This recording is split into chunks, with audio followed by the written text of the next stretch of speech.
Bismillahirrahmanirrahim. Rabbi shrah li sadri wa yassir li amri wahlul 'uqdatam min lisani. Allahumma shalli wa sallim ala sayyidina Maulana Muhammadin wa ala alihi wa sahbihi ajmain. Amma ba'du.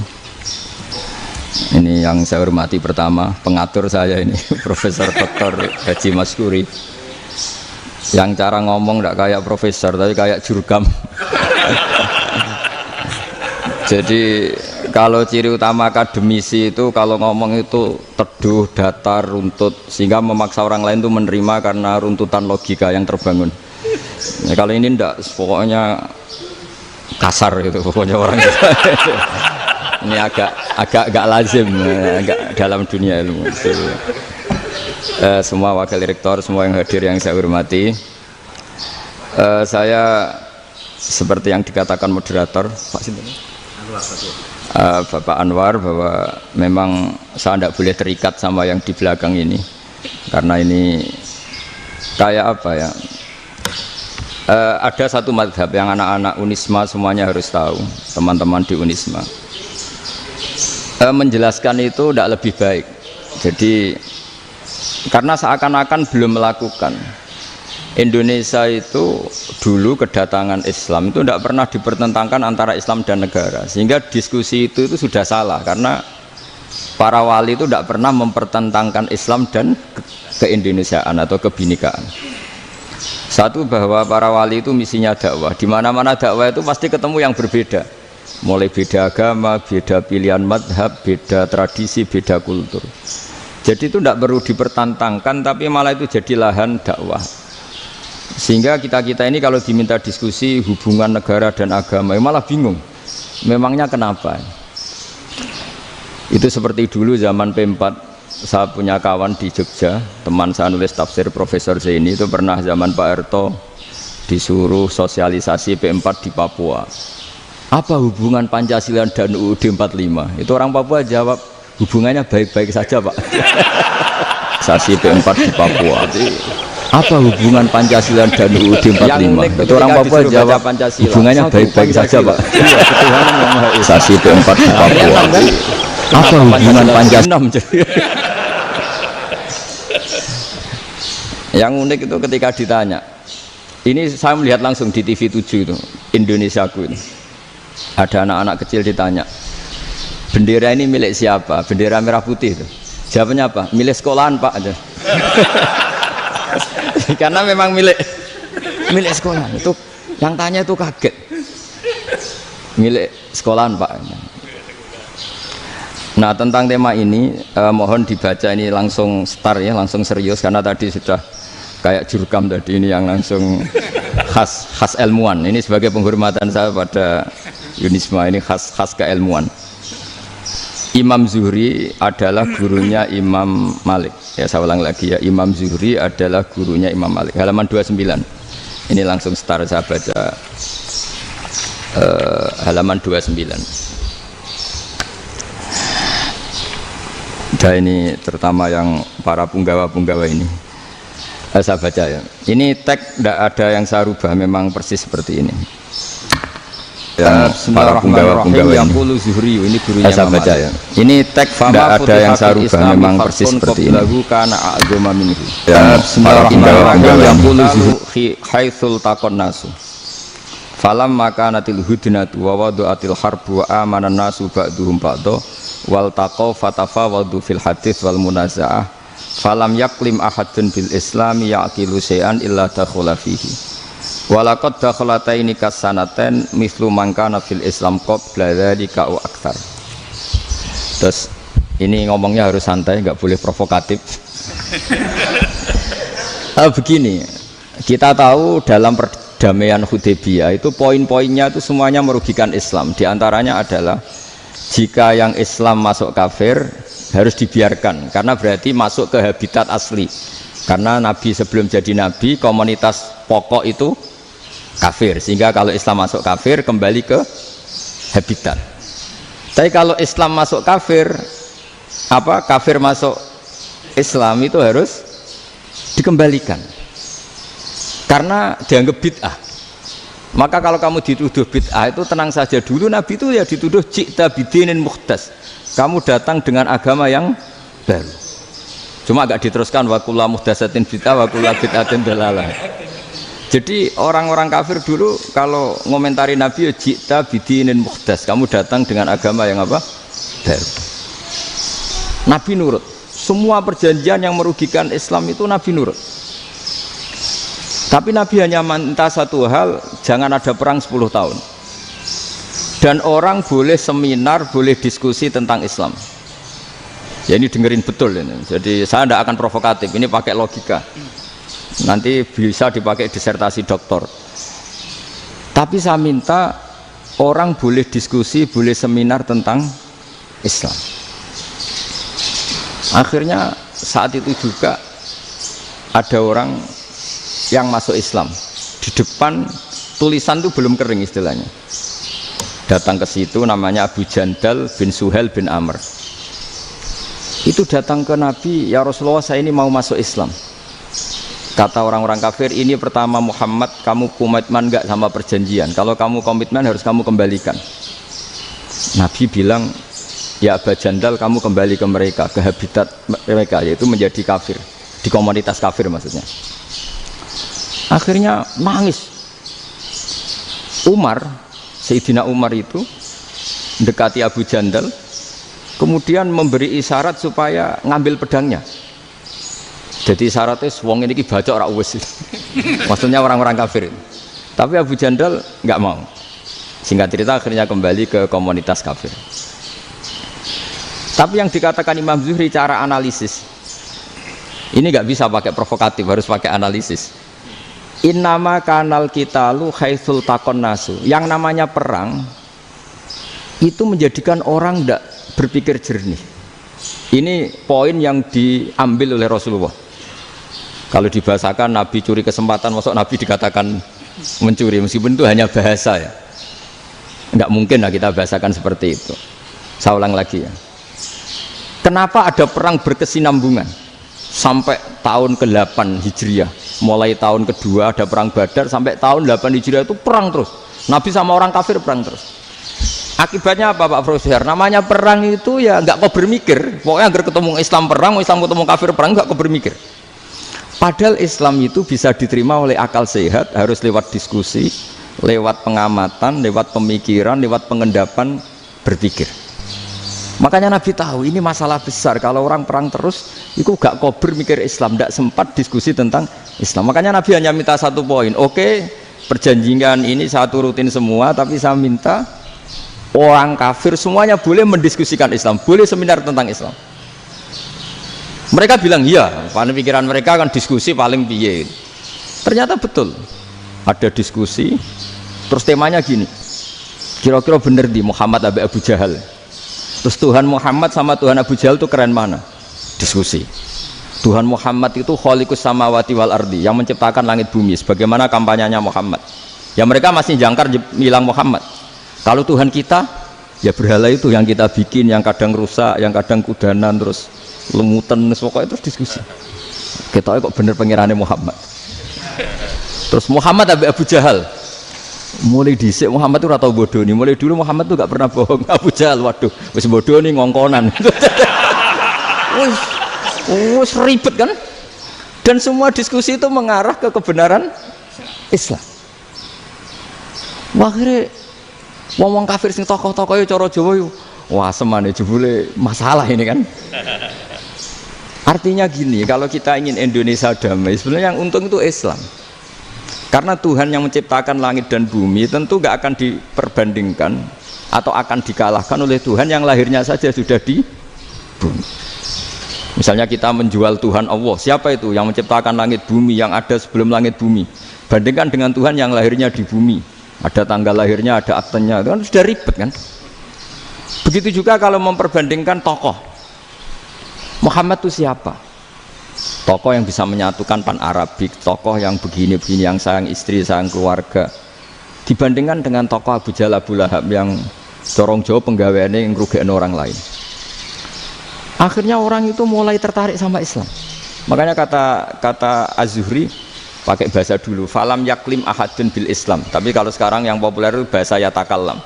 Sebenarnya yang benar itu bahasa kalimah yaklimu kalaman, karena masdarnya itu kalam, berarti sulasi nopo mujarrad. Tapi di fi'ilnya itu mujarradnya enggak kelaku. Jadi di fi'ilnya takallama ya takallamu, tapi untuk masdarnya yang kelaku kalaman. Jadi ini agak unik, agak enggak lazim. Sebenarnya kan takallama ya takallamu takalluman, tapi di masdarnya kalam populer, tapi di fi'ilnya tidak populer. Saya teruskan ya.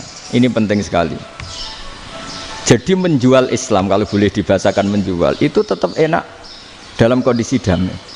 Karena kalau kita perang, itu bawaannya kalau ketemu ya perang. Kalau ketemu perang, sehingga orang itu rakober diskusi dulu. Saat bener Islam sampai kafir itu bener di. Karena tidak kober diskusi, tidak sempat diskusi, orang yang milih yang kafir. Karena yang mayoritas yang kuat. Sementara Islam zaman itu lemah. Lah Nabi itu yang diminta hudnah, yang penting kita damai. Terus orang boleh mendiskusikan benar mana kita dan mereka. Ya setelah diskusi ya tadi kan nggak mungkin Allah yang begitu keren hebat pencipta langit bumi dibandingkan berhala yang mengurus dirinya sendiri saja tidak bisa. Walhasil terus orang mulai tertarik sama Islam dan aturannya nggak boleh dilarang diskusi itu.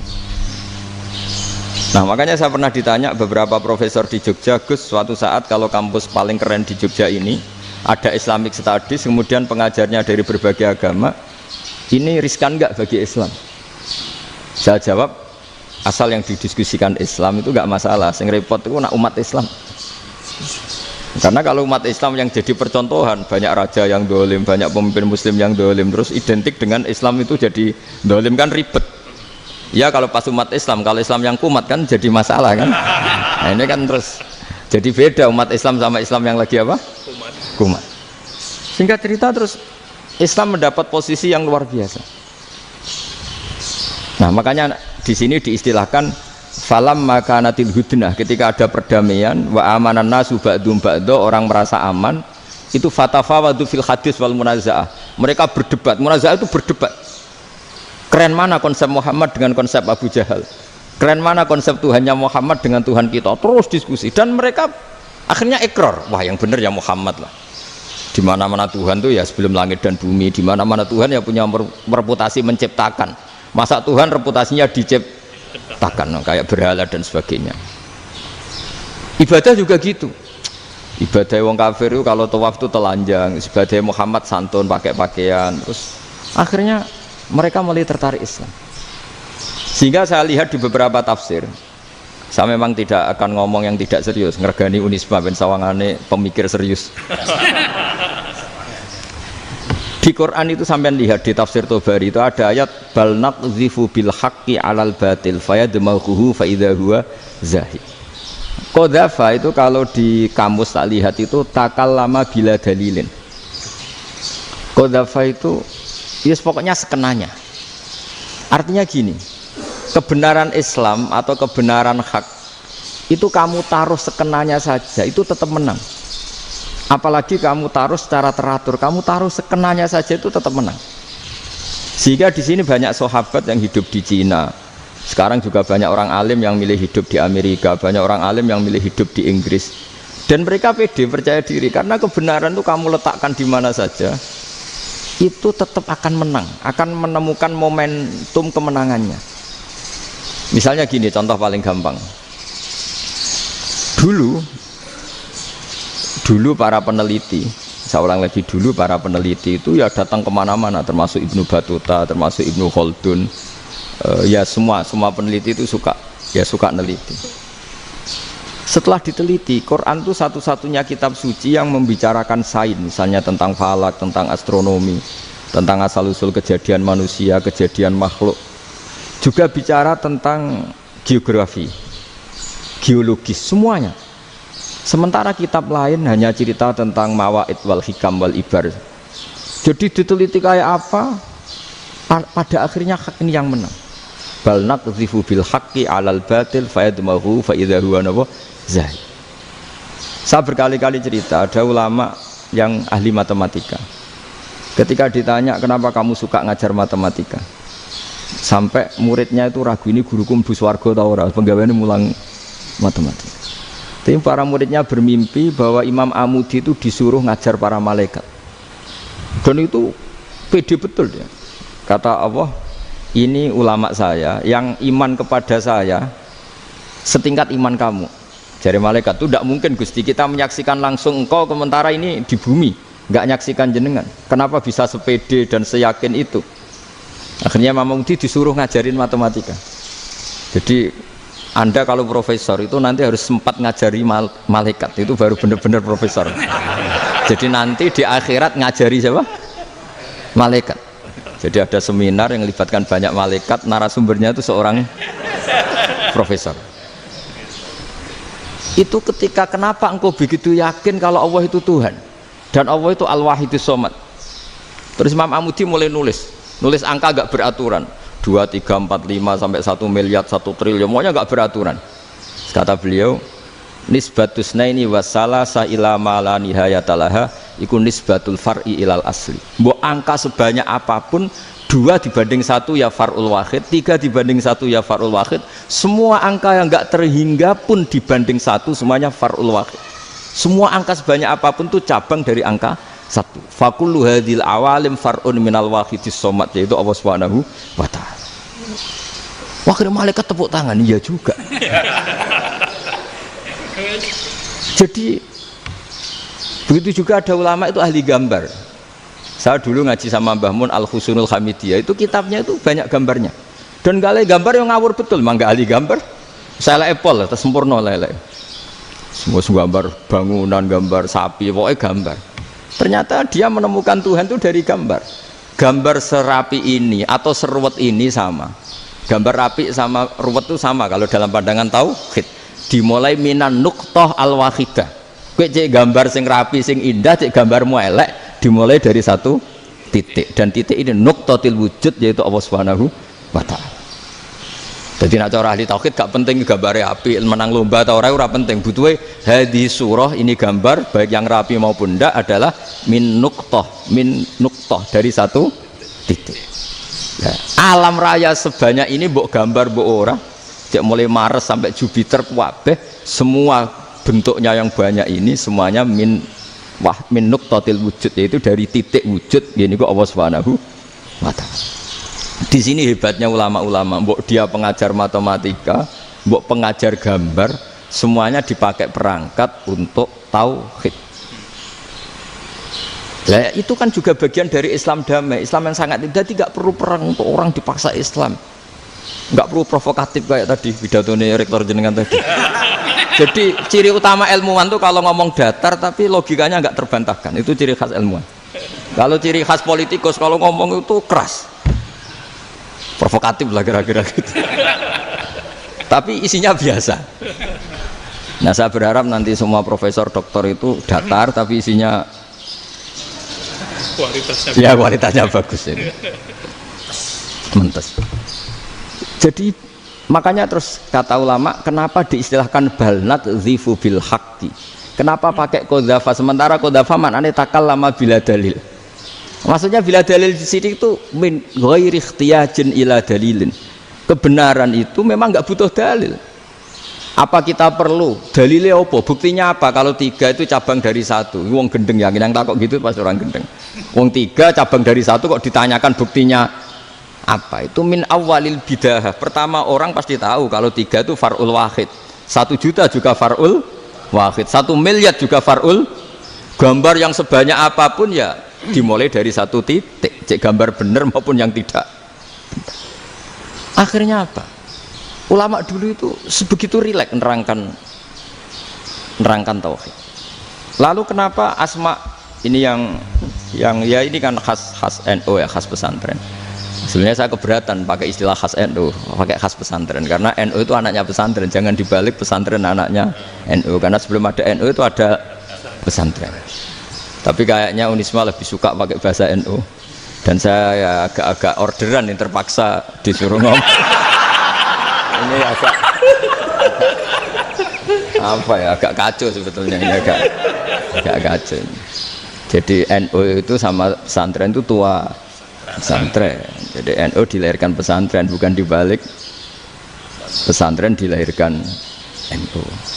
Sehingga barokahnya didirikan pesantren ini kadang nyuwun sewu sekali berbahashim Itu kadang ide besar beliau itu ora dituruti wong NU. Jadi Mbah Hasim cara kula kok dadi Mbah Hasim ya mangkel. Mbah Hasim itu ngarangno kentong. Nggih ngaramno beduk, tapi wong NU nganggo kentong. Beduk. Dan uniknya Mbah Hasim enggak tersinggung. Karena ciri khas pesantren itu membolehkan perbedaan apa? Pendapat. Itu masyhur khilafnya Mbah Hasim sama Mbah Fakih Mas Kumambang itu sampai dikitabkan. Saling ngeritik, saling macam-macam lah. Jadi cara berpikir Mbah Hasim ketika Nabi rembukan, ini gimana ya cara menentukan waktu sholat ya? Ya pakai kentong ya Rasulullah, zakalin nasoro itu untuk orang Nasrani. Ya pakai buk itu trompet, zakalil Yahud itu untuk orang Yahudi. Terus, ada yang usul lagi pakai api ya Rasulullah, zakalil Majusi itu orang Majusi. Setelah itu ada orang datang lari-lari cerita mimpi azan tadi. Ya itu terus dipakai sarana pemanggilan sholat ya azan itu. Sehingga Mbah Hasim menolak kentong. Karena mantas sababi qaumin fahuwa minhum. Beliau keras sekali sampai bilang haram. Beliau judulnya ya haram, Al-Jasus Antakrimin Nakus. Setelah naskah itu sampai ke Mbah Fakih Mas Kumambang di Gresik situ, di daerah Dukun situ. Dulu nggak ada WA ya, jadi sampainya ya lama. Makanya saya sampai sekarang nggak punya WA karena ya saya ulama kan, kalau WA-an terus ya jadi ulama. Nggak jadi ulama main WA-an terus itu. Nah itu termasuk rektor gak kau bermikir itu mesti kebanyakan WA. Karena kan otaknya didikte oleh sesuatu yang masuk, sesuatu yang dilihat itu kan pasti mendikte kita. Beda kalau yang enggak WA-an kan mikir apa kita yang menentukan. Kalau WA-an kan kita ditentukan. Mau mikir anaknya butuh apa gara-gara WA informasi Jakarta mikir Jakarta. Padahal secara kewajiban ngapain kamu orang Malang mikir Jakarta? Gara-gara WA mikir Jakarta belum selesai ada berita di Sulawesi, mikir Sulawesi. Habis itu mikir NTT. Makanya semua orang sekarang merasa tokoh nasional gara-gara informasi yang masuk itu nasional. Jadi Mas Yo RT yang mikir gimana Gus Indonesia kok. Padahal RT loh. Sampai lupa kalau dia itu RT. Jadi semua orang sekarang merasa tokoh nasional. Dan itu gara-gara apa coba? Akhirnya semua orang juga punya ide tentang nasional. Harusnya negara itu gini-gini. Jebule wonge sing duwe ikon itu sapa? RT. Ribet kan? Saya teruskan, setelah naskah itu sampai ke Kiai Fakih Mas Kumambang, beliau itu marah besar. Ini harus dilawan, dan saya bukan karena benci Mbah Hasim. Beliau teman saya ketika ngaji Kiai Mahfud di Mekah. Jadi Mbah Fakih dan Kiai Hasim itu teman ketika ngaji di Mekah. Terus cara ngelawan tuh lucu, gak ilmiah tapi gak ilmiah wong alim tetap ilmiah. Di mana-mana serupa itu tidak sama. Ya kalau mungkin zaman Nabi di Madinah itu zaman itu kentong itu identik dengan milik Nasrani. Di Indonesia beda. Pos kampling ya kentong, kebakaran ya kentong, wae sarapan orang di LP ya pakai kentong. Jadi tidak ada jaminan kalau kentongan itu identik dengan Nasrani. Lalu haramnya di mana? Yang di mana-mana tasabuh itu identik. Ini tidak identik. Mulai masalah kan? Mulai masalah. Jadi beliau gaya judul Hazruus. Hazruus itu kepala bergeleng-geleng. Sekarangan kok ngene jadi sekarangan kok provokatif gitu. Nah. Dan itu Mbah Hasim ya hormat Mbah Fakih hormat Mbah Hasim. Saya sendiri secara pribadi itu lebih suka pendapat Mbah Hasim sebetulnya. Karena bagi saya sholat itu sakral, ya sudahlah kalau sakral ya dipanggil dengan sesuatu yang sakral yaitu kalimat thayyibah adzan. Tapi saya tidak akan bilang kalau kentongan itu haram. Karena kalau haram alasannya mirip orang Nasrani. Sementara pos kampling ya pakai kentong, ada banjir ya kentong, ada kebakaran ya kentong.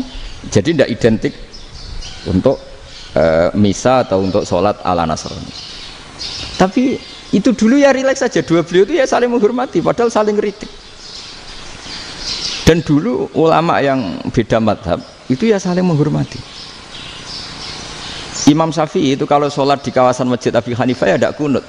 Ketika ditanya kenapa kamu tidak kunut sementara engkau berpendapat kunut itu sunat, ikroman di hadal madhab, saya sangat menghormati madhab. Imam Ahmad bin Hanbal itu berpendapat kalau orang pakai bekam, pakai iftisot atau hijamah itu batal sholatnya. Sementara Imam Syafi'i mengatakan tidak batal apa sholatnya atau wudunya tidak batal. Tapi Imam Ahmad itu Ditanya, apa kamu makmum Syafi'i? Bagaimana mungkin saya tidak makmum sama wali kutub seperti Imam Syafi'i? Padahal menurut keyakinan Imam Ahmad ini sholatnya batal. Ini habis ikhtijam udah wudu.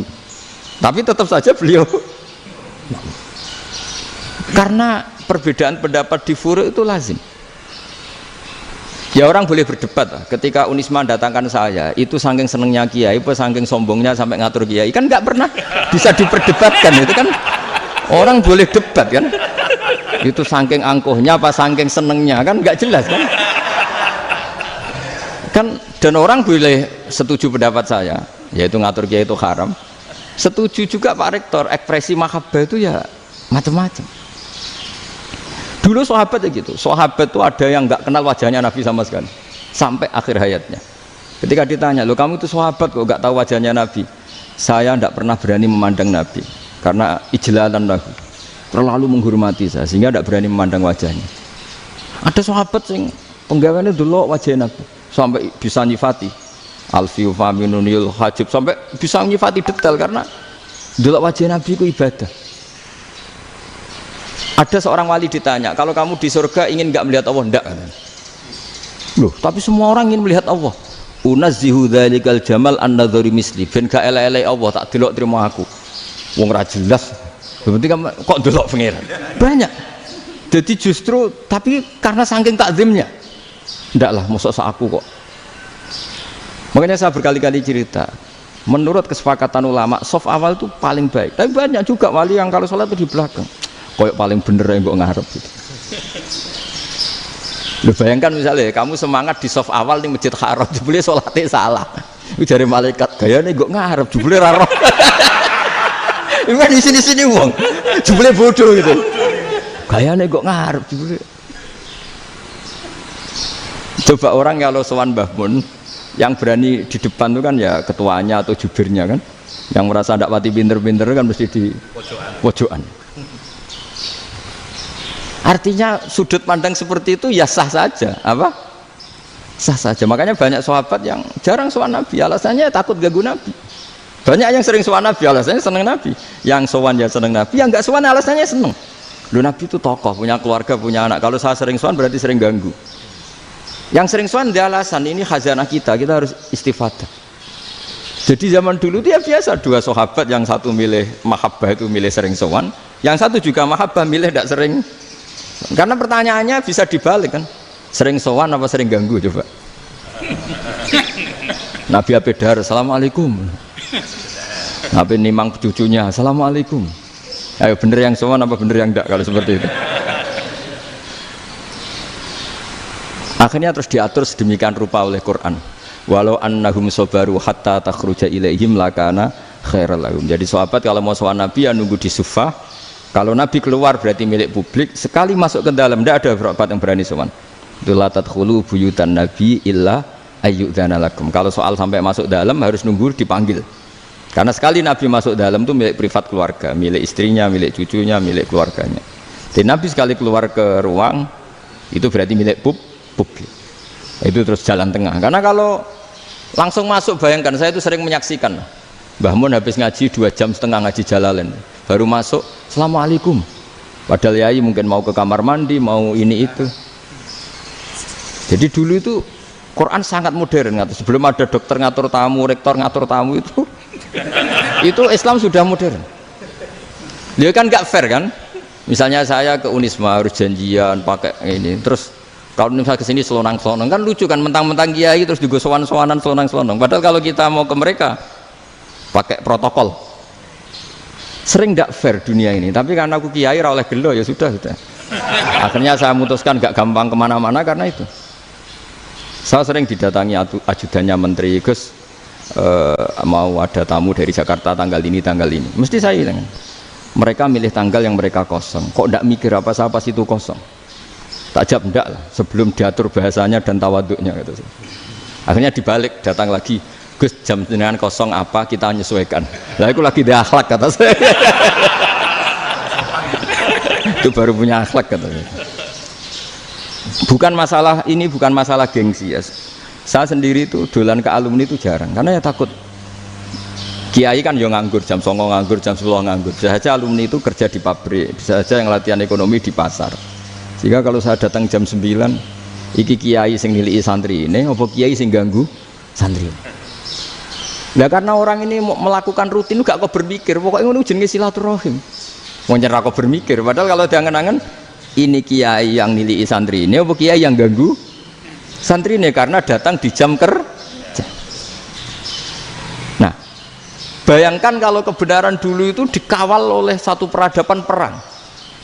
Jadi Nabi sesuai diangen-angen Pak Nabi. Perang Badar menang Nabi, perang Uhud menang wong kafir, perang ini gonta-ganti. Apapun itu yang penting satu kesimpulannya, cara Rasulullah kesimpulannya satu. Orang tidak kober mikir kebenaran secara mengendapkan pikiran dengan pikiran jernih. Maka hebatnya Nabi ketika perjanjian, pokoknya saya minta nggak ada perang. Dan orang boleh mendiskusikan Islam. Itu luar biasa idenya Nabi. Karena bawaan perang itu orang kan nggak kober mikir. Ibarat seorang misalnya seneng satu perempuan, ketemu rivalnya langsung perang kan gak mikir. Tapi kalau kau bermikir, diangen-angen cawe wedok iku ora seneng aku. Untungnya apa untuk wong ayu ora seneng, malah mau loro hati. Terus sudahlah, buruan dialihkan kemana kan gitu. Itu nak mau amen WA nan tukaran lewat SMS atau tarung langsung ora kau bermikir. Tapi kalau kau bermikir, akhirnya berpikir nih.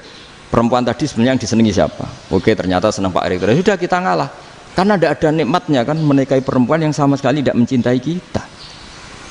Tapi kalau nak kau berpikir pokoknya diprovokasi, wah kue kalah mbak A, kue kalah mbak B, pikirannya kan ojo sampai kalah. Bareng wis menang ternyata ada mas lah. Nah bayangkan Islam itu seperti itu dulu, dipertarungkan. Luang Islam itu dinu aklin, agama yang diterima dengan akal sehat. Tapi sekarang ukurannya perang, yang menang berarti benar, yang menang benar, kan terus jadi repot. Itu Nabi tidak ingin, makanya Nabi ingin sudah lah, nggak ada perang. Nah makanya kata Imam Zuhri, fathul Islam terbaik adalah orang boleh diskusi tentang Islam dan tidak ada perang. Lagi-lagi penting, tidak perang itu penting, silmun itu penting, perdamaian itu. Setelah tidak ada perang, akhirnya fatafawadu fil hadis wal munazah, orang boleh diskusi apa saja, termasuk boleh adu polemik. Konsep satu Tuhan dan Tuhan banyak diperdebatkan.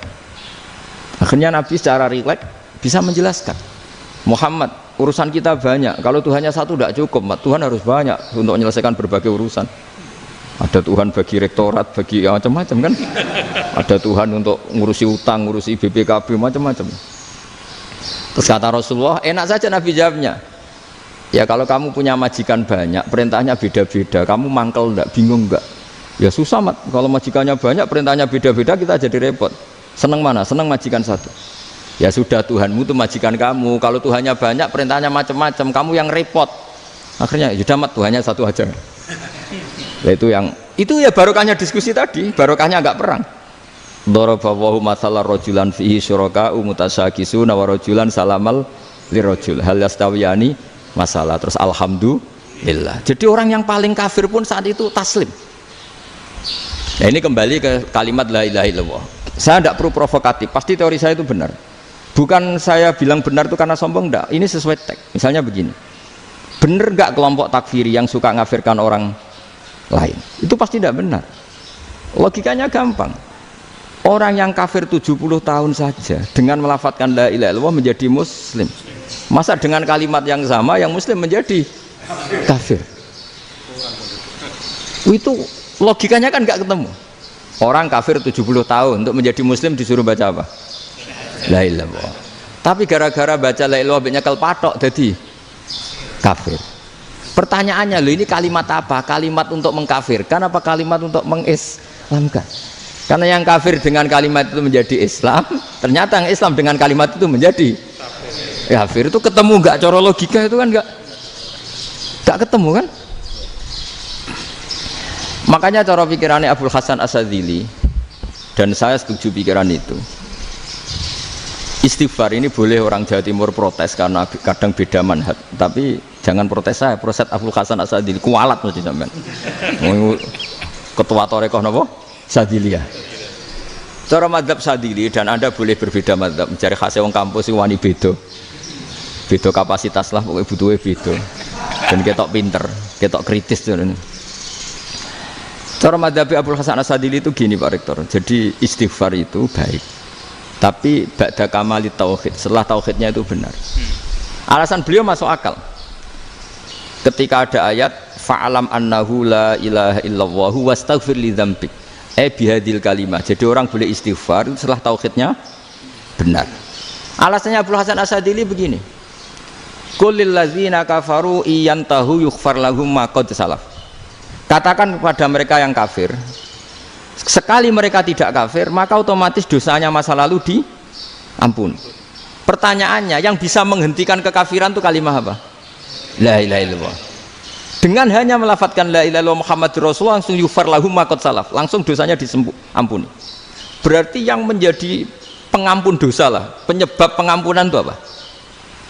La ilaha illallah. Itu bahkan orang kafir belum istighfar. Di ayat itu kan Allah gak mensyaratkan setelah la ilaha illallah istighfar baru diampuni, enggak, asal la ilaha illallah langsung yughfar lahum ma qad salaf. Saya ulang lagi ya, jelas ya. Jadi kulil ladzina kafaru iyantahu yughfar lahum ma qad. Nah sekarang iyantahu, mereka berhenti dari kafirnya. Syaratnya pakai apa? La ilaha illallah Muhammadur, itu langsung yughfar lahum ma qad. Artinya apa? Ghufranullah itu bisa didapat hanya dengan mujarrodut tauhid, yaitu hanya dengan melafadzkan kalimah thayyibah. Dan sahnya istighfar juga berdasar kalimah thayyibah itu. Misalnya gini, orang kafir sebelum Islam melafadzkan astaghfirullah, astaghfirullah, astaghfirullah, kira-kira diterima enggak? Enggak kan? Karena syaratnya istighfar ba'dat tauhid. Nah makanya dalam madzhab Sadili istighfar itu setelah la ilaha illallah. Karena cara pandang ya seperti itu. Jadi fa'alam annahu la ilaha illallah wastaghfir li dzambi. Jadi dengan kebenaran tauhid saja ini sudah cukup kita insya Allah layak diampun. Karena innallaha la yaghfiru ayyusyraka bihi wa yaghfiru ma duna dzalika liman yasha. Jadi orang yang tauhidnya benar itu bisa diampuni Allah asal tauhidnya benar. Itu Allah ngendikan liman yasha wa yaghfiru ma duna dzalika liman yasha. Dawe Imam Suyuti walam yakun liman yastaghfir. Jadi orang yang bertauhid secara benar meskipun gak sempat istighfar itu tetap potensi diampuni. Karena bawaan tauhid itu sudah menjadi layak diampuni. Kayak orang kafir sekali ngelafatkan kalimat tauhid mbok gak istighfar langsung diampuni. Nah, karena melihat seperti itu terus orang berlomba-lomba memperbanyak jumlah ngelafatkan la ilaha illallah. Jadi kita-kita yang alim, kita semua, saya tidak bilang saya, kita termasuk yang di pinggir-pinggir saya ngaku alim yang masalah lah sopai. Kita semua yang alim-alim itu tahu bahwa la ilaha illallah itu super. Sudah bawaannya tauhid, juga punya kelayakan diampuni. Nah, kemudian nasib kita agak sial. Malah kalimat ini dituduh bid'ah, dituduh khurafat. Mergo Nabi nggak pernah tahlilan, Nabi nggak pernah. Nabi nggak pernah tahlilan kalau diartikan Nabi ra tau maca la ilaha illallah, enak gak kalimat ini. Nah, ini provokatif ini. Jadi ini sudahlah keanehan-keanehan ini kita terima karena ciri utama wali, ciri utama ulama itu wa'udhu fisabilillah, harus pernah disakiti. Jadi kalau Unisma sakit karo dituduh apa? Dituduh bid'ah itu berarti belum calon ulama. Kan calon ulama itu wa'udhu fisabilillah, harus disakiti. Jadi kalau kamu disalahpahami itu ya harus santai. Provokatif tadi. Iya, termasuk provokatif tadi. Termasuk diatur tadi itu. Jadi kalau cara berpikir kan, karena mereka itu memang kalau kita turutin itu memenya itu terlalu, kadang menghujat kita itu enak ya jadi GNU, ada orang mati datang, kiainya dapat makan, dapat rokok, terus pulang gitu. Jadi apa? Terus kita kayak tersangka terus. Kita kan kayak tersangka terus, tertuduh terus itu. Terus yang orang NU ya memenya juga nggak kalah ekstrimnya. Boleh ya ajaran orang nggak boleh ngasih kiai gitu. Berarti boleh dong ajaran kikir. Jadi memang kadang apa ya, cangkem elek lah bahasa kasarnya itu. Itu memang kadang lebih mengenakan. Kalau kita datang ke acara mayat kan dapat makan, dapat minum. Kalau yang sohibul bed rokok ya dapat rokok. Kalau kiainya dapat wajib, kadang 20.000, kadang 50.000. Terus memenya itu Kok setega itu ya ada orang meninggal kok malah kita makan-makan. Seakan-akan kan kultur ini biadab kan gitu. Tapi yang orang NU kebalikan balas. Oh ternyata nggak boleh ya mayit disodakoi. Ternyata nggak boleh ya orang dermawan. Berarti Islam membolehkan medit ya gitu. Modus ini kan. Tangan-tangan itu luwih mandi timbang takbir ya kan. Karena ini kan memicu emosi kan. Memicu apa? Emosi. Nah tapi saya kalau disuruh bela mana itu tidak ada yang saya bela. Ya seorang sudah lah kalau mau nganggur saja sudah itu.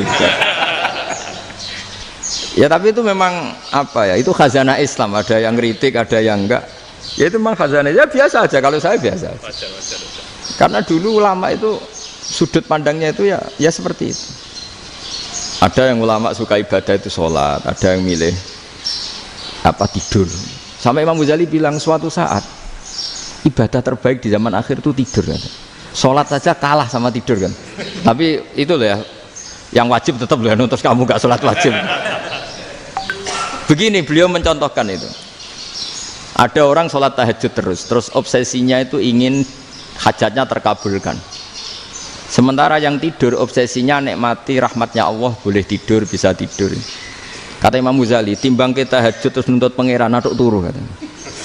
Mergo engko dia akibat terus setan memberi bisikan, lho nyatanya kamu tahajud ya gak terkabul. Berarti cerita bahwa Nabi ngendikan kalau doa tahajud mustajab enggak. Daripada ngono ki aduk turu ora tau ndonga. Timbang abri-abri Islam ya, timbang elek-elekin apa? Islam. Jadi ulama itu mulai dulu itu sudah berpikir. Banyak orang menjadikan tahajud sholat malam itu media untuk hajatnya. Dan kalau gak kesampaian ini mutung. Nyalahkan kiainya ijazah ramandi. Macam. Daripada ngono ora usah apa? Tahajud turu. Dan jenis kayak ini tuh banyak.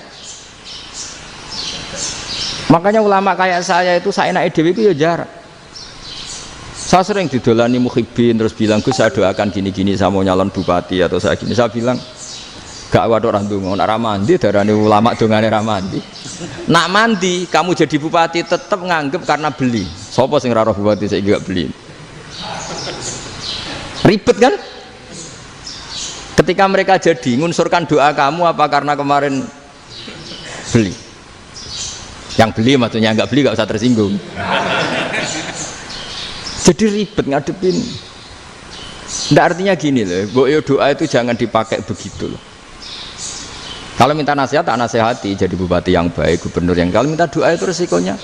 Akhirnya kiai kalau diminta doa ya doa, sebenarnya diisinya itu nggak doa kemenangan. Selamat. Itu nggak selamat gitu. Karena ribet. Makanya Islam itu doa itu setelah iman.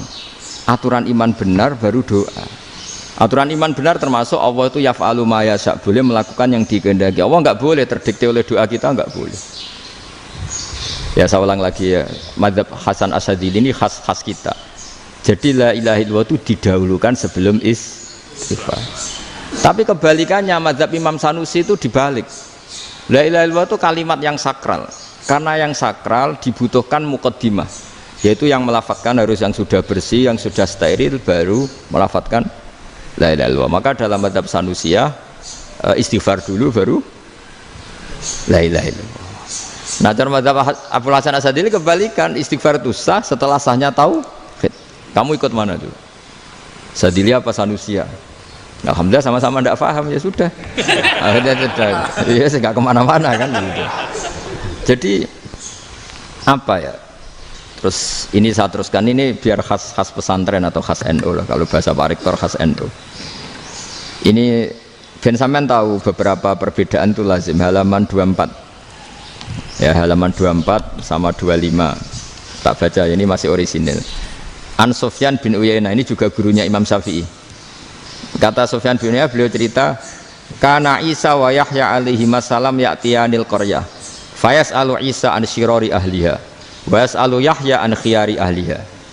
Jadi Nabi Isa dan Nabi Yahya itu satu generasi, sama-sama masih muda. Kalau di satu kampung yang Nabi Yahya tanya, ini keluarga terbaik siapa? Saya mau nginap di situ karena kumpul orang baik itu nyaman. Kalau Nabi Isa kebalikan, keluarga terburuk mana ya? Saya tak di situ. Nah terus Akhirnya faqala lahu Yahya lima tanzilu ala syirarin nas, kenapa kalau kamu bermalam kok malah kumpul orang-orang yang nakal? Innama ana tabibun udawil mardo, saya ini nabi ibarat dokter, di mana-mana dokter yang ngumpuli yang sakit, ngobati yang sakit. Makanya di NU itu ya banyak Kiai Jazab mengumpuli yang nakal-nakal. Nak tepak yang ngentas yang nakal, nak ra tepak ya katut. Ini adu nyali lah sudah gitu. Tapi itu ada ilmunya, yaitu niru Nabi siapa? Isa. Kalau kamu dokter penelitian tuh cari daerah yang banyak pandemi apa yang bersih? Yang banyak pandemi, karena yang namanya penelitian ya di situ kan. Kalau kamu dakwah ngentas kemiskinan, ke daerah miskin apa daerah kaya? Nah sama, kalau ngentas kefasikan, ke daerah fasik apa daerah orang soleh? Fasik. Ya, tapi itu Nabi Isa. Nah kalau kamu tidak Nabi kan potensinya kan ngadut itu. Tapi setidaknya bahwa kita sering disalahkan karena punya beberapa tokoh yang ngancani yang fasik-fasik, itu sebenarnya ada dalilnya, yaitu Nabi siapa? Isa. Nah terus masalah tegas dan lunak. Ketika ada mahasiswa misalnya pacaran, boncengan lanang dan perempuan, itu pilihan kita apa? Kalau tegas, terus gak mau mendengar kita. Misalnya gini contoh gampang, tak beri contoh Pak D. Jangan orang tua, nanti secara fikih itu beda. Nah ini kan kita orang pesantren, biasa ngaji fikih detail. Kamu Pak D seorang perempuan, mahasiswi misalnya, sering pacaran. Setiap ke situ sama pacarnya kamu diam saja, padahal kamu dosen keislaman. Mesti pamanaan kamu nyimpulkan ternyata pacaran itu tidak apa-apa, buktinya Pak D itu tidak negur, menengahi. Ini berarti as-sukut alal mungkar. Tapi kebalikannya, Pak D ini terkenal keras, nak rono mesti radiaku ponaan, akhirnya yura rono mesti ngerti nak mesti diamuk. Nah dua orang ini sama-sama gagal kan. Yang lunak menjadikan ponakannya pacaran terus karena enggak negur sehingga dikira membolehkan. Sing keras juga enggak sempat bina wong rono era wani. Akhirnya dua orang ini sama-sama enggak ketemu, sama-sama enggak berkesempatan membina kan? Gagal membina kan? Karena yang keras ponakannya enggak pernah situ, berarti enggak bisa bina kan? Yang lunak membiarkan berarti juga enggak bina. Nah, Islam itu antara dua itu. Ya agak terlalu lunak, enggak terlalu keras. Karena kalau terlalu keras, misalnya ada kiai terlalu keras, lu masyarakat mau tanya itu gimana? Lari kan?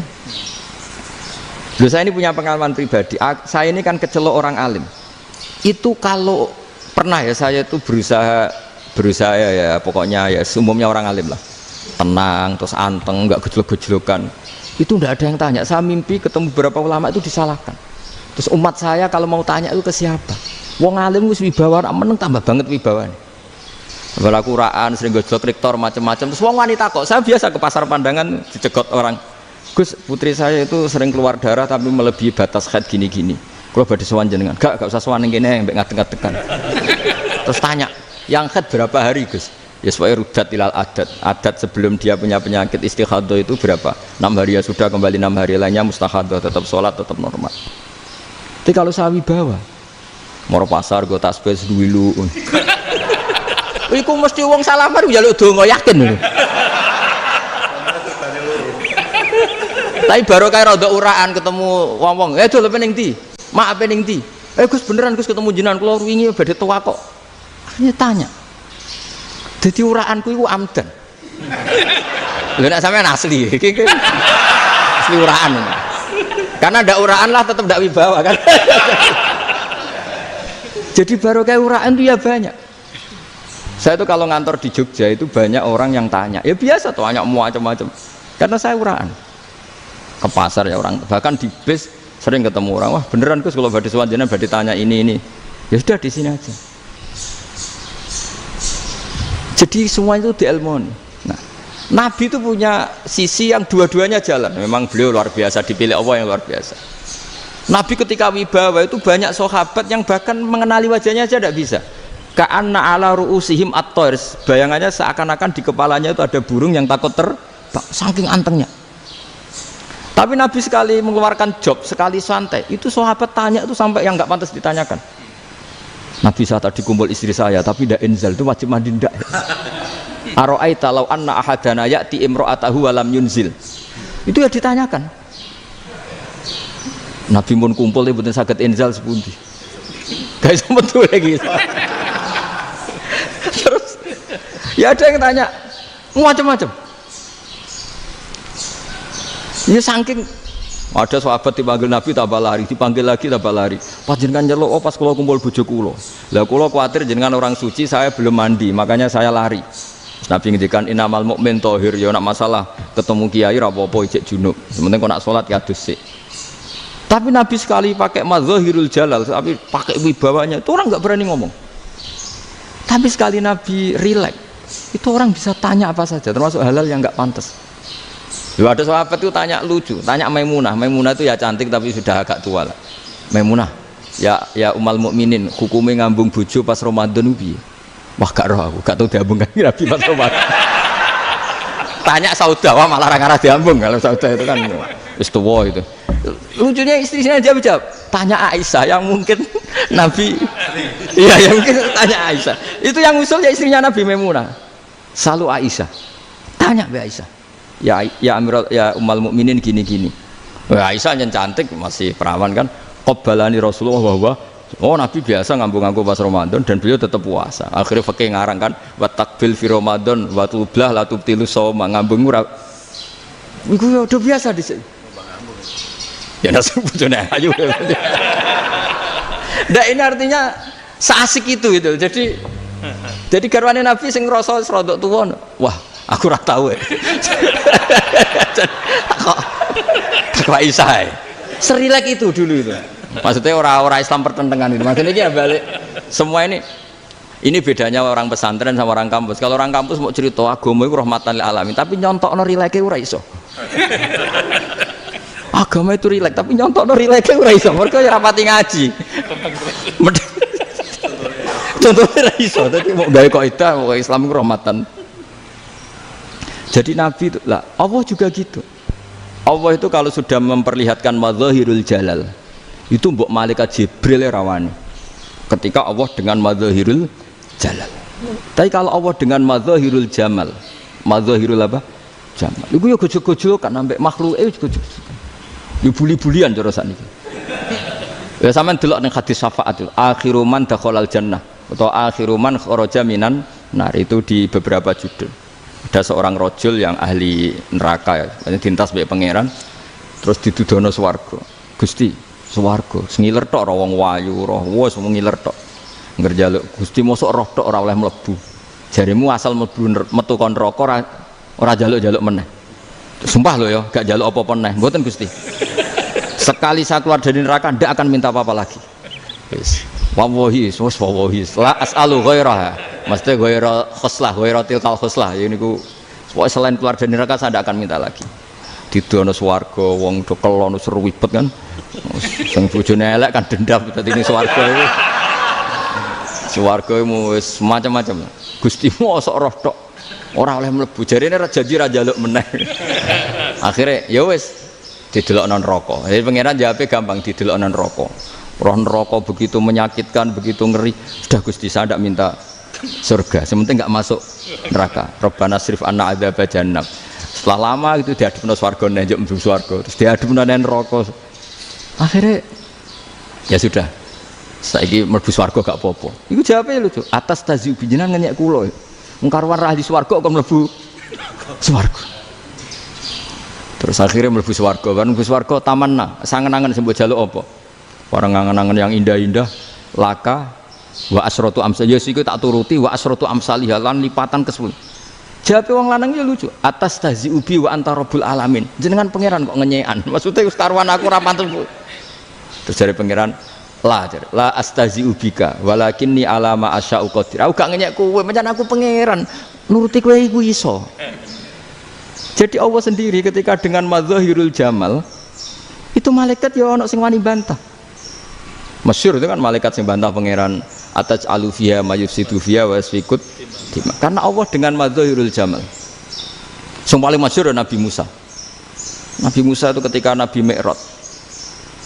Nabi Mi'raj itu beliau kira-kira di langit keempat lah yang masyhur atau kelima. Ngelangkahi. Nabi Musa menangis, ya Rabbi ini apa-apaan? Orang sing ja'a ba'di kemudian melangkahi makom saya ini apa-apaan? Jadi Nabi Muhammad kan apapun hebatnya kan junior. Kok melangkahi makom saya ini apa-apaan? Enggak fair. Sampai Nabi Muhammad itu tanya gini sama Jibril, reaksi Allah gimana ketika melihat Musa seperti itu? Jawab malaikat Jibril lucu. Ya roh hiddatahu, Allah sapal gayane Musa. Biar. Jadi lucu. Ya dibiarin aja sama Allah. Tapi yang jenenge Nabi Musa itu kekasihnya Allah, tetap berkah bagi kita. Betul. Ketika setelah Mi'raj diwajibkan sholat 50, gentenan Nabi Musa kelihatan nabinya. Sebenarnya Nabi Musa itu sebetulnya loh, gak nguntungkan kita sebetulnya. Tapi yang nguntungkan, sebenarnya tidak niat nguntungkan kita, tapi nguntungkan. Nabi Ibrahim kan di langit ke-6, keren lah.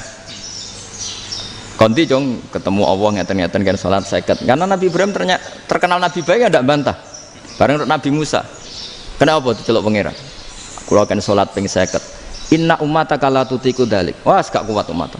Serai-rai gak umatmu ora ngarah kuat 50 rakaat. Tapi sebenarnya Nabi Musa itu niatnya bukan membela kita. Fa inna ummati la umatku sing gagah-gagah ra iso meneh umat. Berarti sebetulnya ya itu masih pakai gengsinya sebetulnya. Wes ngono-ngono lah sementing kita untung. Sebetulnya dia itu gak terima wong umat saya aja yang lebih kuat. Gak kuat apalagi umatmu. Dan terus sebutin irji ila rabbika fas'alhu takhfif. Itu berarti Allah dengan madzahirul jamal. Sudahlah, datang ke Allah minta keringanan. Allah itu baik. Minta, ambek Allah diringana mau 5 tok, jadi cek 45. Balik ke Nabi Musa, piro 45, cek ra kuat umat. Wong umatku ora kuat, jadi sebenarnya dia bilang umatku ora kuat. Lho cara Nabi Muhammad model wong Malang, yo beda umatku mbek umatmu. Ribet kan? Itu. Lho Nabi Muhammad kan tidak seperti itu kan? Tidak punya akhlak Malang kan? Akhlak. Maksudnya akhlaknya mujur itu, tidak akhlak yang baik gitu. Ya akhlak yang mujur, bukan yang Malang gitu. Jadi Nabi ya manut. Tinggal 40 kan, dikurangi lagi 35 sampai 9 kali kan? Masyhur itu. Ya kan kalau dikurangi 55 kan berarti turun naik kan 9 kali. Itu setelah 5 itu Nabi Musa cek usul masih ragu. Itu cara Nabi munggah nentek. Ini entek ya. Terus iya doa tuntas betul. Bisa bebas. Terus munggah ado-ado lha opo? Ngapain itu?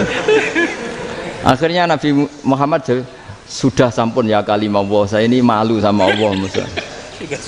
Sudah 9 kali dan diturutin terus.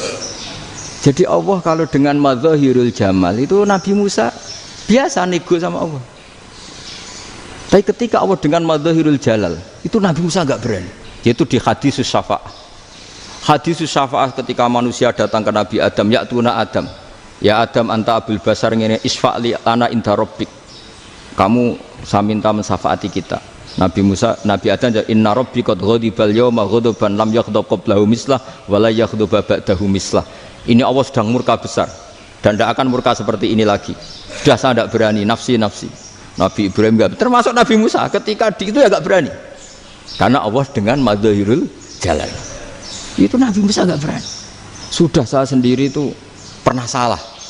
Yaitu saya membunuh seseorang yang enggak disuruh oleh Allah membunuh itu, yang pas jotosi orang Kipti. Akhirnya datang ke Nabi Muhammad, pas ke Nabi Muhammad Allah dengan madzahirul jamal. Apa dengan madzahirul jamal sampai Kanjeng Nabi ngendikan analah, saya akan memintakan syafaat kalian.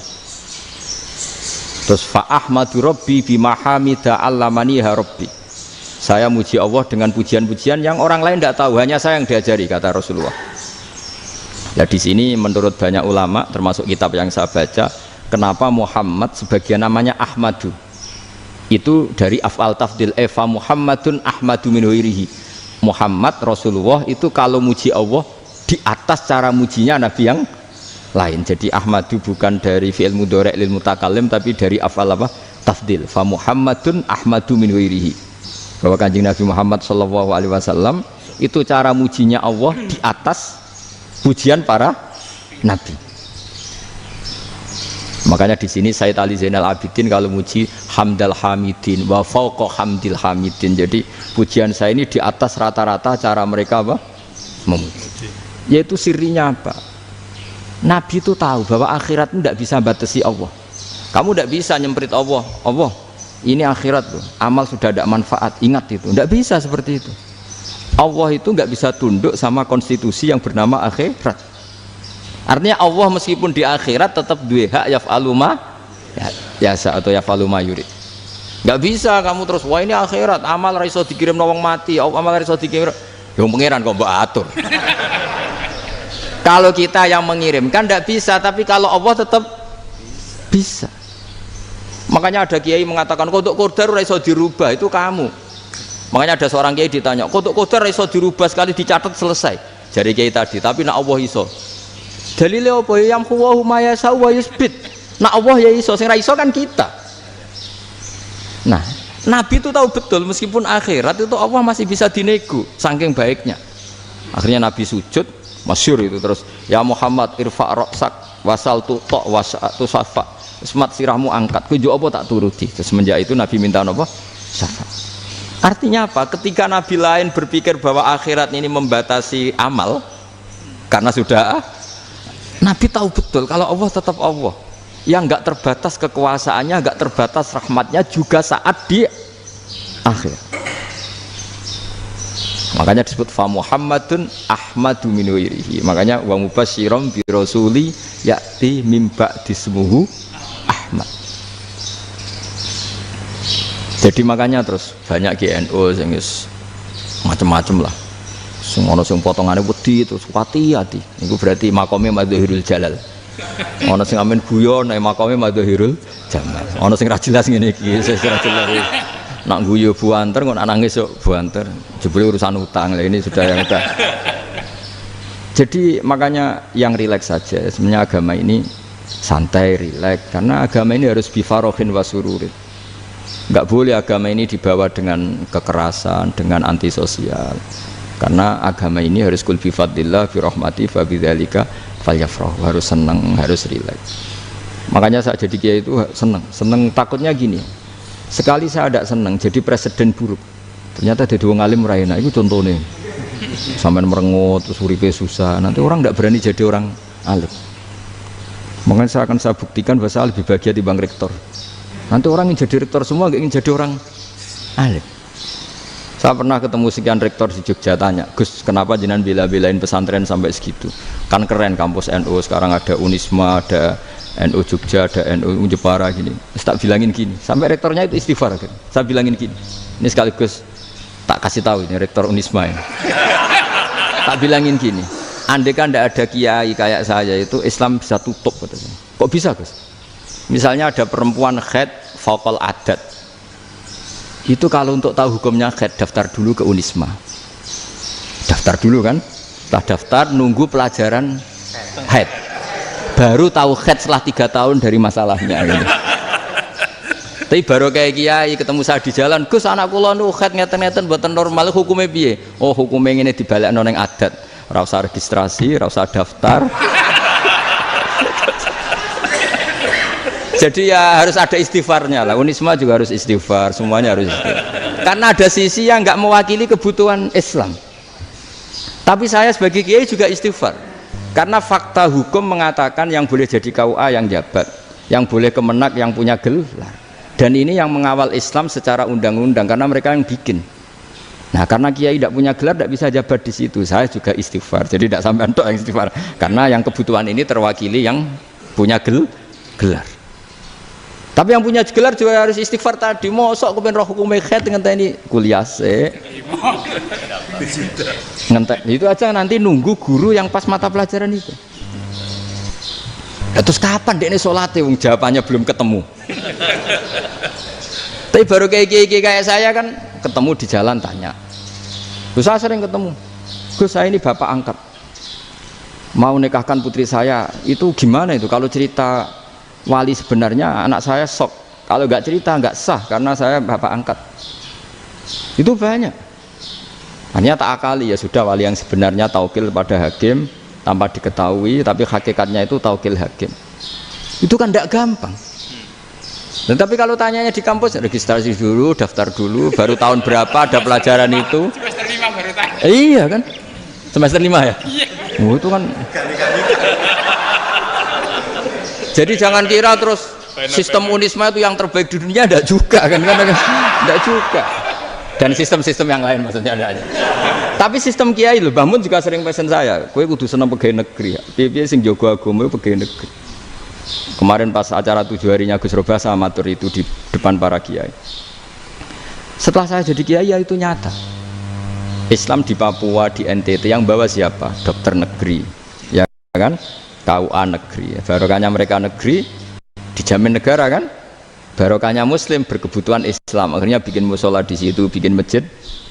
Bahkan di Korea Utara itu ada masjid bawaan duta besar, karena banyak duta besar Muslim berkebutuhan masjid. Yang bisa gini itu yang negeri apa yang swasta? Negeri lah. Di sini kiai tidak mewakili semua kebutuhan apa? Islam. Tapi kampus juga enggak, kampus Islam sekalipun tidak memenuhi semua kebutuhan Islam tadi. Masa orang tanya kan nunggu semester berapa tadi? Semester 5 masih daftar dulu. Nunggu pelajaran itu. Payahnya pas ketemu dosennya, wong saya tidak pernah kan ribet kan? Pas dosennya cowok gitu. Jadi sudahlah, makanya ini. Iya, makanya ini kan bentuk kearifan lah. Jenengan ngakui fungsi kiai kayak saya itu bentuk kearifan. Saya juga ngakui jenengan ini butuh kearifan. Saya sering didolani KUA itu. Itu rata-rata ya didikan kiai. Kompilasi hukum Islam itu banyak ya, janda cantik. Contohnya harus cantik, kalau jelek nggak mungkin terjadi kan. Ada janda cantik kebetulan suka kawin tapi takut zina. Saya ulang lagi, suka kawin tapi takut. Itu seringnya gitu Pak Rektor. Jadi dia kawin bosen, bilang ke KUA, Pak saya sekarang mau nikah sama ini. Loh, tapi kamu mau punya suami. Ya tapi kan nggak tercatat Pak. Itu KUA-nya rata-rata itu nggak berani. Meskipun nggak tercatat, karena secara fikih meskipun nggak tercatat tetap dia seorang perempuan yang bersuami, maka nggak boleh nikah sama orang lain. Jadi coba kalau nyun sewu KUA hanya ngikuti hukum formal, yang penting di catatannya nggak punya suami, ya dinikahkan saja kan. Tapi mereka enggak, karena didikan kiai nggak berani. Artinya gini, kalau hanya pro hukum catatan sipil, maka ini dinikahkan bisa karena nggak tercatat. Tapi secara hukum santri nggak bisa dong menikahkan perempuan sing dzati zaujin yang punya suami. Nah, ini barokahnya kerjasama yang baik. Jadi di masyarakat itu tertanam didikan kiai, nggak boleh nikahkan perempuan yang bersuami. Tapi di KUA ngikuti hukum formal. Dan di Indonesia itu KUA itu rata-rata konsultasinya ya sama kiai. Sehingga ya nggak berani akhirnya, meskipun aku udah mlebu rokok Mbak, gak iso. Dan itu banyak. Seorang lagi ya, makanya ini kan pesantren itu nggak boleh mati. Orang kiai-kiai kayak saya nggak jelas-jelas itu harus lebih jelas lagi. Karena ini yang on time, yang online, yang siapa saja bisa tanya. Saya itu SMS saya itu nggak punya HP WA. HP jadul itu SMS-nya tiap hari tak berapa. Orang yang tanya dari Kalimantan, dari Aceh. Gus di kampung saya ada masjid 2 itu yang Samana, ada yang dari orang perkotaan. Gus di perumahan baru ada masjid, yang Jumatan baru orang 12, sah enggak? Ya langsung saya jawab, sah. Dalilnya ini. Ya sudah. Nah, tapi kata Imam Syafi'i gini harus orang 40, itu madzhab Syafi'i, dalam madzhab yang lain gini-gini. Itu kalau tanya rektor itu kan ribet. Masuk ajudan dulu, asisten dulu, panjang.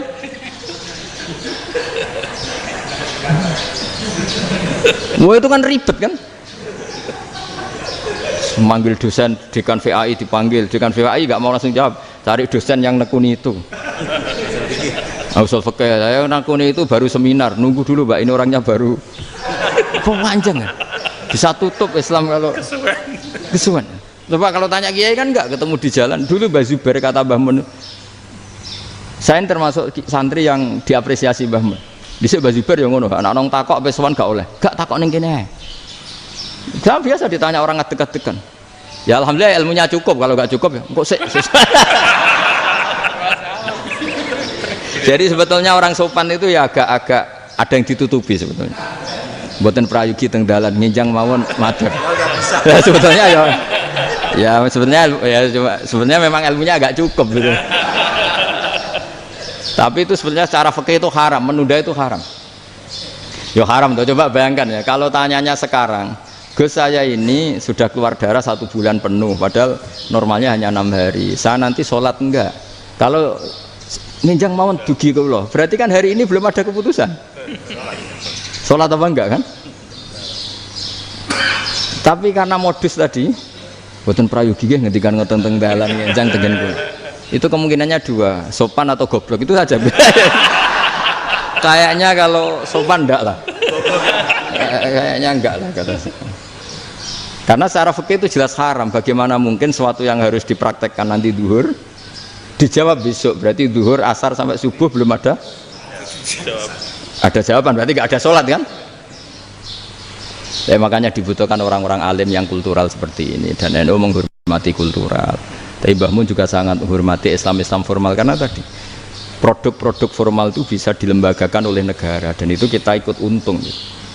Makanya Mbah Mun itu kalau punya tamu KUA, punya tamu polisi sampai pejabat itu. Kenapa saya contohkan KUA? Supaya jangan kira seperti pendapat orang-orang hasud, wah mesti aja disolani presiden seneng, menteri seneng. Enggak juga. Sebenarnya semua kiai itu mulai KUA sampai polisi, polsek, polres itu seneng semua. Karena sama-sama diajak mengawal bangsa ini, diajak mengayomi semua masyarakat. Tapi kadang-kadang masyarakat ngeritiknya, jenenge kiai disolani menteri ya seneng presiden. Padahal yang sowan kiai itu ya mulai KUA, Kapolsek, kepala desa, RT, mudin. Itu mudin kalau tanya ya lucu-lucu. Gus kalau nate nyembelih pitik kemanian, pitik gue gede man. Akhirnya wis ngerti nak kemanian langsung tak sebelah meneh terusane ku sah ta ora. Ribet. Ya tak jawab, lah pitike pasti ku jek urip ta ora? Terus urip Gus, wis sah cara mazhab Malik kerja urip. Karena itu ada perdebatan antara mazhab Malik dan mazhab Syafi'i. Nah, cara Imam Syafi'i itu agak ketat. Hewan yang punya kehidupan sudah mutharibah, misalnya ayam jago, contohnya harus jago, karena kalau ayam kecil diikhlaskan haram. Jadi yang cilik wae kan gitu. Fikih itu ya, fikihnya orang Indonesia itu pecundang. Kalau ayam kecil gak ditanyakan, mate ra wis. Kalau jago jago ditabrak truk kejet-kejet, andai kan nggak disembelih pun mesti mati. Itu cara mazhab Syafi'i itu haram, karena penyembelihan ini tidak menjadi penyebab kematian, tapi memang karena kecelakaan tadi. Tapi cara mazhab Imam Malik enggak, andai kan nggak disembelih matinya kan 2 menit lagi atau 1 menit lagi. Andai kan nggak disembelih berarti mati sekarang itu bawaan peso apa bawaan kecelakaan? Ya sudah halal gitu caranya. Nah akhirnya ya saya bilang ya sudahlah kita semuanya malu. Jadi cara debat, cara Imam Syafi'i enggak, cara berpikir itu sudah tidak kehidupan yang normal, yang dimana-mana penyembelihan itu mematikan yang hidup normal. Jadi agak ketat. Sehingga dalam contoh kemanian, kalau dalam bahasa Jawa nyembelih agak sempurna terus pesonya jatuh atau apa itu, kalau pakai mazhab Syafi'i agak kesulitan. Tapi kalau mazhab Malik asal diselesaikan secara fauron, dan juga sebagian mazhab Syafi'i itu halal. Nah orang mesti tanya gitu, Gus, wedhusku tabrak truk, man Gus kejet-kejet. Tapi nak pitik cilik ra ditakok. Makanya termasuk kritiknya Mbah Mun, tapi ini mazhabnya Mbah Mun ya, kamu boleh ikut boleh ndak, karena ini urusan ndak penting. Lha wong-wong lucu, nak ditakoki yuyu muni haram mergo amfibi. Yuyu ngerti sampean? Yuyu nggih. Tapi nak ditakoki kepiting muni halal. Mergo nak yuyu haram gak eman, nak kepiting eman. Besar. Padahal alasannya coba, kenapa yuyu haram? Karena amfibi kan, bisa di air. Pertanyaannya, kepiting seperti itu enggak? Nah, tapi kepiting kalau haram kan eman. Karena besar. Ya? Karena besar kan. Kalau yuyu silahkan haram kan gitu. Artinya apa? Fikih kita ini agak-agak pecundang gitu, agak-agak pertimbangan. Iya, ini lucu kan? Kualitatif. Coba alasannya yuyu haram karena apa? Amfibi kan? Hidup 2 alam. Pertanyaannya, kepiting seperti itu enggak? Iya. Iya, kenapa kalau orang tanya, yuyu haram apa halal? Rata-rata jawab haram. Tapi kalau kepiting mulai khilaf. Loh mestinya kan sama kan? Nah itu karena unsur imannya. Iya tadi. Saya juga sering melihat tonggo-tonggo itu. Ayam cuwilik sakmene ketabrak truk, enggak ada yang tanya. Tapi saya pernah jalan-jalan di Naruan sini. Ono jago ketabrak, sing duwe langsung marani kula. Pas saya naik motor, Gus ini halal apa haram? Nak langsung kula sebelah halal apa haram? Gus kanggo kowe halal, kanggo halal. Karena saya tahu tak jawab haram mesti kecewa itu. Aduh, kiai ini beratnya kan. Ya akhirnya ya saya setelah itu Fatihah Imam Syafi'i ngapunten umat kula tuh ora siap, madzhab jenengan tuh ndak siap. Untuk madzhab ini tidak sama. Iya kan akhirnya pakai madzhabnya Imam Malik tadi. Ya tak Fatihah Imam Syafi'i ini mboten niat nglawan jenengan. Tapi ngobati tiang eman. Mergo pitike besar itu. Jadi ini kan ceritanya itu makanya yang rileks saja lah, bahwa Islam ini yang rileks, yang menyenangkan, karena ya agama ini harus menyenangkan. Raditu billahi robba, raditu itu seneng banget, ridho itu puas, nggak boleh beragama pertuntungan terus emosinan, ya marem atau raditu itu marem, jadi yang nyaman. Ya saya kira demikian. Assalamualaikum warahmatullahi wabarakatuh. Pelajari loh Pak. Ya betul. Pon alhamdulillah. Satu aja yang di sini benar. Oh, satu aja. Syarat. Nggih, tambah syarat. Jadi mungkin ada satu pertanyaan aja. Satu saja. Bukan keluhan. Bukan keluhan. Ini mung Gus Bak pada Madhohirul Jamal. Iya, Madhohirul Jamal. Sebentar lagi sudah jalan. Sebentar lagi sudah Madhohirul Jalal. Jadi gak kena ditakoni. Monggo setunggal mawon. Mikir. Ya bagus. Niki ambil. Nggih. Ampun dawa-dawa terus Gus. Ya jaga-jaga ya. Assalamualaikum warahmatullahi wabarakatuh. Saya Fadil, alumni Unisma yang kuliahnya paling lama. Oh, ya. Masih di jalanan. Gus, pertama saya muhibin jenengan mengikuti 3 tahun terakhir kayaknya. Sepertinya ketika Mbah Hasyim Asy'ari hadir di tahun 1900-an sampai mendirikan itu kok suasananya sama seperti Gus Baha hadir di tengah-tengah situasi genting Indonesia ini. Saya kira yang memunculkan nama Gus Baha di banyak media online yang saya amati itu malah awalnya dari kelompok bukan kita gitu. Dan itu kami melihat bahwa apakah nanti 1926 dan 2026 satu abad NU, saya kok termasuk orang yang punya semacam harapan gitu, Gus Baha bisa, ya mungkin kalau beliau Mbah Hasyim Rois Akbar, sekarang Rois Am, nanti ada istilah barulah tengah-tengah antara Rois Am dan Rois Akbar. Karena setiap satu abad harus ada mujadid, dan kami berharap enggak, kamu aja tak angkat. Itu yang pertama, artinya mohon maaf Gus. Yang kedua soal saya termasuk orang yang cukup iskal dengan peristiwa Nabi, kalau banyak disebutkan itu kisah Nabi Khidir Khodir yang dari 3 cerita itu hanya satu cerita yang saya masih agak bingung soal di situ anak kecil itu pakai kalimat, kalau di Al-Quran itu pakai kotala, jadi pakai anak kecil itu dibunuh seperti itu. Jadi ada istilah yang apakah memang saat itu ada syariat yang membolehkan, atau memang ada sesuatu yang secara dari Allah Subhanahu wa Ta'ala memang itu dibolehkan untuk Nabi Khidir. Jadi diantara semua cerita itu saya yang agak iskal yang itu. Kalau yang kisah soal membocorkan itu mungkin masih bisa masuk ya, tetapi apakah sudah ada ilmu psikologi yang sangat tinggi sehingga kalau ada anak-anak yang idiot itu, atau apapun istilahnya yang sekarang itu boleh dilakukan tindakan begitu gitu. Nah ini saya lebih provokatif dari Pak Rektor biasanya. Artinya Mohon maaf karena pemahaman saya ada dua pendekatan ilmu yang masuk, satu seperti Nabi Musa, yang satunya seperti Nabi Khidir. Mudah-mudahan ada sedikit penjelasan. Siap Gus, terima kasih.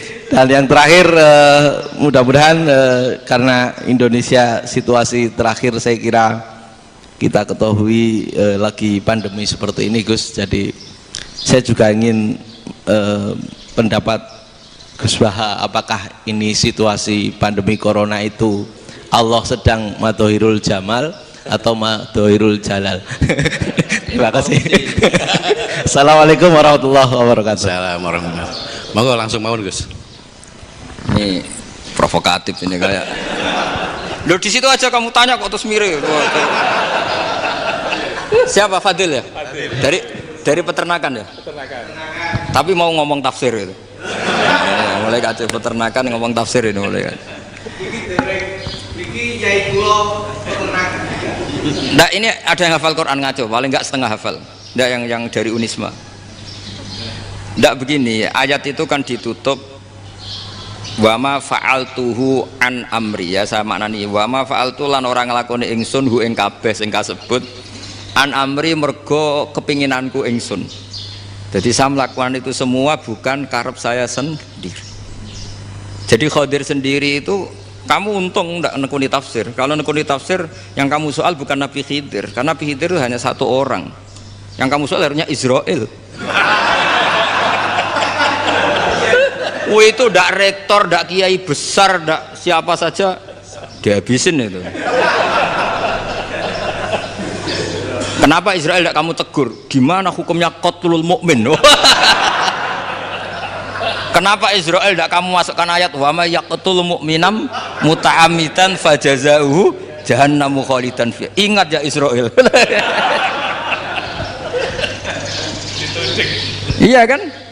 Nah, Israel melakukan pembunuhan itu, kadang yang dipateni nyuwun sewu orang soleh betul. Tapi wae kabundut ya. Itu Israel juga tidak atas pilihannya, tapi karena perintah. Nah, Khadir itu bukan nabi syariat, kira-kira mirip kayak Israel, karena beliau bukan nabi syariat.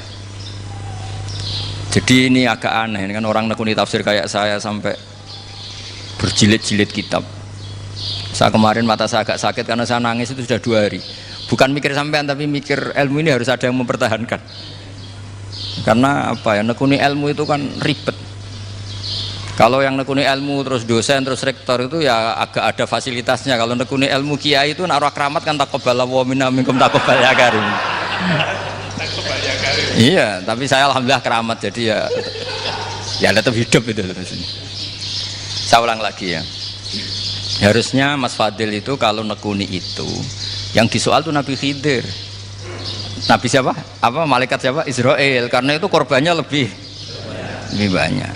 Pertanyaannya, Israel kena enggak oleh aturan ayat wa may yaqtul mu'minam muta'ammidan fajazahu? Kan enggak, karena semua itu wa ma fa'altuhu an amri, saya lakukan ini. Mungkin ngaji kamu gak khatam sih, mau delok fakotalah itu Nabi Khidir pasti tersinggung, nggak baca belakangnya itu ya, karena jurusan peternakan itu atau salah gurunya yang ngajar. Daripada nyalakan satu orang mendingan 2 ya.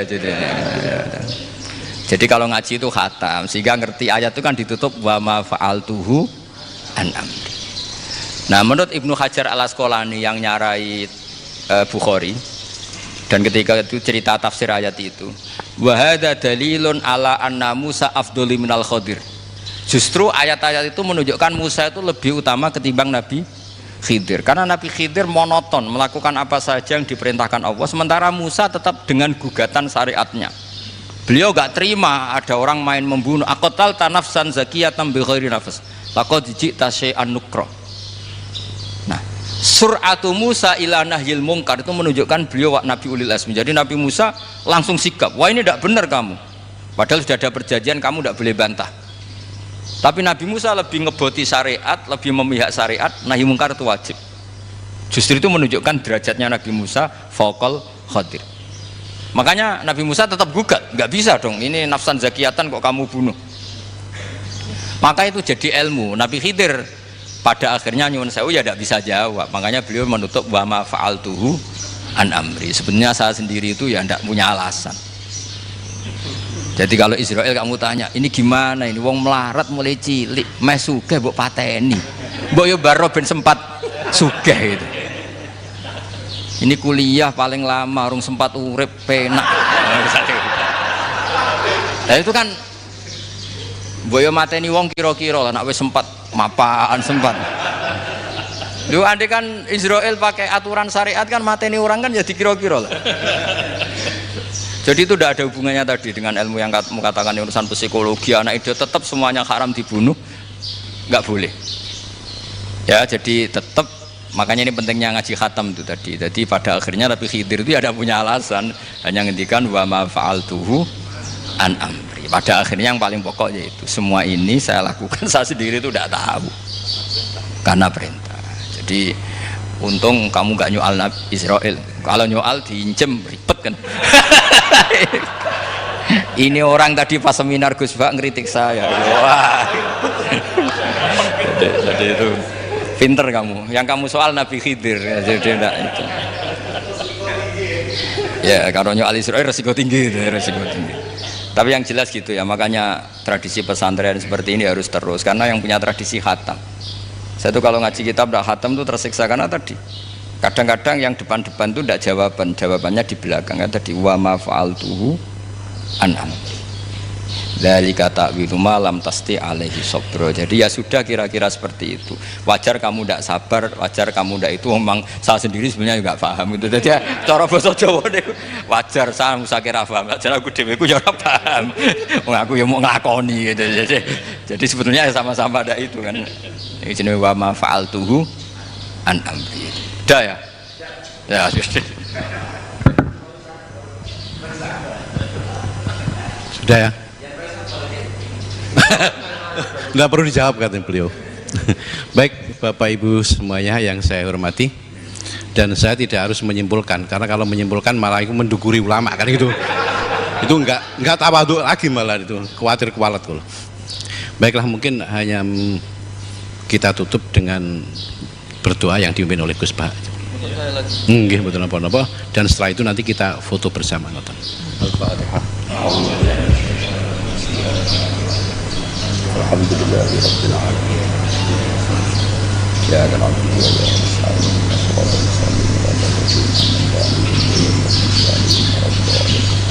Nahmaduka ya ghafur ya syakur wa salli wa sallim ala sayyidina Muhammad wa ala alihi wa sahbihi. Allahumma ij'alna mutawaddina fika mutahabina fika mutabadilina fika mutanasirina. Waj'alna ya Allah mimma yaj'aluka samadana wa maqsudana.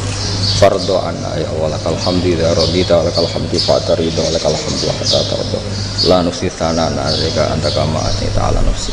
Allahumma ya ilahana bi jail basir nabi Muhammad sallallahu alaihi wasallam ij'alna ya wa min khiyari ummati ij'alna mimman yuqimu hadzal din wa mimman yakhtumuhu wa yansuru.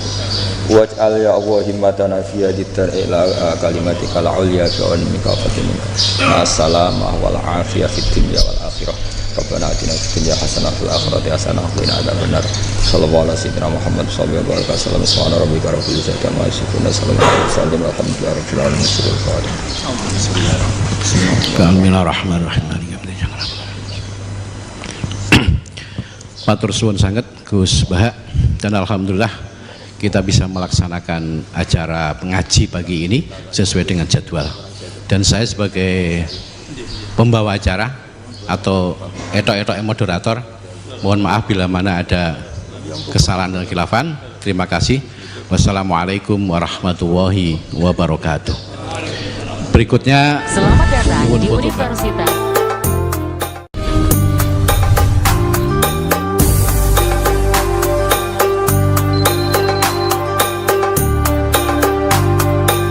Dengan laboratorium yang modern serta didukung dengan tenaga ahli yang berkompeten. Pendidikan karakter dan pengembangan